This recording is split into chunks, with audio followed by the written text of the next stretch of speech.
Hi అండి, అందరూ బాగున్నారని నేను బాగున్నాను. ఈరోజు మా వంట ఏంటంటే చింతపండు పచ్చడి చేస్తున్నానండి. ఇందులో చింతపండు, వెల్లుల్లిపాయలు, ఎండుమిరపకాయలు, జీలకర్ర, ఉల్లిపాయలు మాత్రం వద్దు చేస్తున్నాను పచ్చడి. మళ్ళీ పచ్చడి రెడీ అయ్యాక చూపించాను.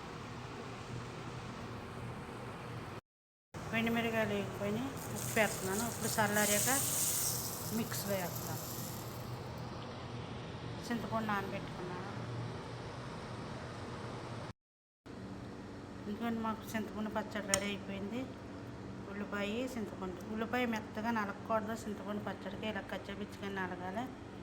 అసలు మీరు కూడా ఇలా చేసుకుని చూడండి, అది ఎంత బాగుంటుంది. దీంట్లో కోడిగుడ్డు ఆమ్లెట్ కానీ ఎండిసేపు ఫ్రై చేసుకుని కానీ తింటే చాలా అంటే చాలా బాగుంటుంది. ఈరోజు మా వంట దీన్ని మీకు నచ్చితే లైక్ చేసుకోండి, షేర్ చేసుకోండి, సబ్స్క్రైబ్ చేసుకోండి. మాత్రం మర్చిపోండి.